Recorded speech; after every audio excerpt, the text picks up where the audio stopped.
On the 31st of March 1993, Brandon Lee passed away, only 28 years old.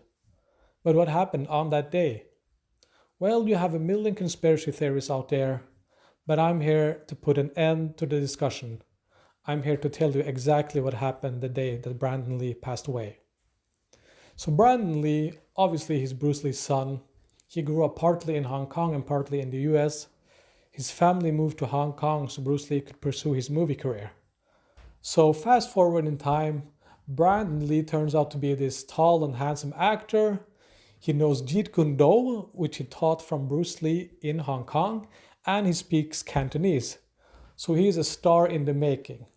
And he starts to pursue a movie career in Hollywood. And I saw him the first time, I think, in the movie Rapid Fire. And then I saw the movie Showdown in Little Tokyo with Dolph Lundgren. And immediately I thought that, man, this guy is something else. I mean, he has everything it takes to become a superstar. He's a good actor. He knows Jeet Kune Do. He's proficient in martial arts. He looks good. He acts good. He has everything, the total package. And he's Bruce Lee's son to top it all off. So, I mean, this was just amazing. So his career is going great. He's a superstar in the making, and now he gets offered the role of Eric Draven in The Crow. Now, this is his big break because this is a big budget movie. The plan was to make a trilogy out of the movies, and he was just becoming a household name at the time. But tragedy struck, and in the making of the movie, he got shot and killed. But what happened on that day? So before you can understand how Brandon Lee got shot and killed during the making of the movie, you have to understand how guns work and you have to understand how movie making works.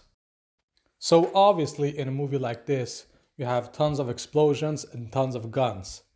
So usually a production of this size has a gun expert or several gun experts. But in this case, they didn't. They had a prop master that was responsible for the guns in the movie. So when the time came to film the scenes with the guns, the prop master would come with the guns and with the blanks and with the dummy bullets. So in this scene where the bad guy is holding up his gun, he's using a pistol, and a pistol has an open chamber. And when you have an open chamber, you can see the actual bullets in the chamber. So you need a dummy bullet. You need a dummy bullet to put into the chamber, or else it would just look stupid, right? He's putting up the gun against the camera and you see into the chamber that is empty. So that doesn't work. So they need a dummy bullet in the chamber. So usually it's a piece of plastic or a piece of metal or something that they manufactured in pre-production that looks exactly like a bullet that they put inside the chamber. But in this case, the prop master had not gotten a hold of the dummy bullets in pre-production. So when time comes to film the actual scene, there is no dummy bullet. And the prop master has to rush it on the set. He has to make a makeshift dummy bullet on set. So him and his assistant, they get like this Frankenstein dummy bullet. And by the way, I've talked to the crew members that were there on that day that saw this actually happen. So this is first-hand information that you're getting, guys. Okay? So anyway, they filmed the scene with the dummy bullet. Everything is going great. Now it's time to remove the dummy bullet from the chamber and put in the blank. Now, this is usually where the prop master cleans the gun, maintains the gun, gets it ready for the next scene. But this fucking moron of an idiot did not do his job. He simply scraped out the dummy bullet. Remember, the bullet was glued inside the chamber. He scrapes it out. He doesn't get everything out. He leaves pieces and fragments of the bullet inside the chamber, and he puts the blank in, ready for the next scene.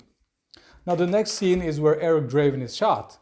So the gun is given to Michael Massier, the actor, and he points it at Eric Draven. And he shoots, and Eric Draven dies. Well, in this case, Brandon Lee collapses, and everyone thinks he's acting. They're like, what's going on? And Brandon says, I'm hurt, I'm hurt, I'm hurt. And immediately they understand that something is wrong. Initially, they thought that the squibs were the cause of him collapsing. The squibs are, the fake blood that splatters all over the place. But it wasn't. And they couldn't understand what was going on because he didn't have any wounds, any visible wounds on him.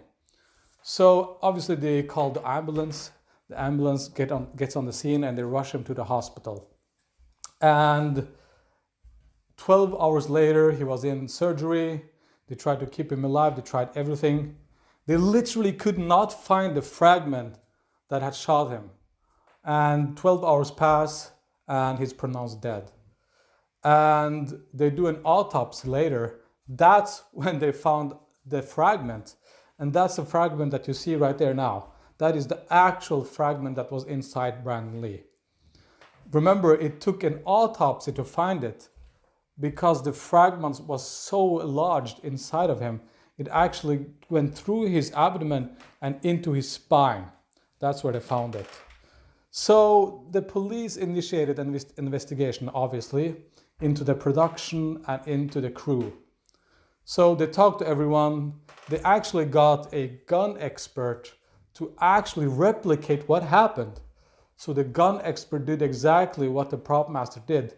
Made this makeshift dummy bullet and let the gun go weeks and weeks and weeks without being maintained or cleaned. And he shot the bullet just like in the movie. And just like in the movie, the fragments flew everywhere. And he actually said that it was more dangerous than a regular bullet because the fragments flew everywhere, okay? More dangerous than a regular bullet. So this fucking incompetent prop master hadn't cleaned the gun for weeks and weeks. I mean, if he just spent 2 minutes of his life cleaning the gun, we would not be having this conversation right now, and Brandon Lee would be alive. So, I mean, this guy, I know his name. I'm not going to say his name right now. But what happened is that he never, ever worked on a movie again in his life. So this fucking incompetent idiot of a prop master never again worked on a movie for the rest of his life. So some justice was done. But obviously this won't bring Brandon Lee back. I'm not going to say this guy's name, but he's a fucking incompetent idiot and deservedly did not work on a movie again for the rest of his life. So Linda Lee, Bruce Lee's wife and Brandon Lee's mother, she sued the production company and they didn't even fight it. They knew they were responsible for what happened and they settled out of court, and Linda Lee was awarded a bunch of millions. I don't know the exact number, but millions and millions. So obviously this won't bring Brandon Lee back either, but it's some justice that is done because they admitted responsibility for what happened. So what can I say, guys? I mean, this could have been avoided so easily if the guy had just done his job. I mean, I'm pretty exhausted from doing all this research, but finally we got to the bottom of this case. Now we finally know exactly what happened on that day. So if I had a time machine, I would go back and I would bitch slap the fuck out of this prop master and tell him to do his job. But that's life. And people, of course, they draw similarities between the death of Bruce Lee and Brandon Lee. And I can tell you it's just coincidental. It was just a tragic event in both cases. In this case, Brandon Lee had no choice. He was accidentally killed. In Bruce's case, he took a calculated risk. And that's life sometimes, You have to take some risks in life. That's just how it is. So in a few weeks, it's the 31st of March. It's the 26th anniversary of his death, actually. I can't believe it's been 26 years. It feels like yesterday I heard the news the first time, My thoughts go out to his friends and family. Obviously, this is a very tragic event. There is no conspiracy theory here, guys. It's just one of those tragic events. And luckily, we were left with his legacy. We have one of the greatest movies of all time out there in The Crow. If you haven't seen it, go see it. And thanks for listening, guys. See you later. Bye.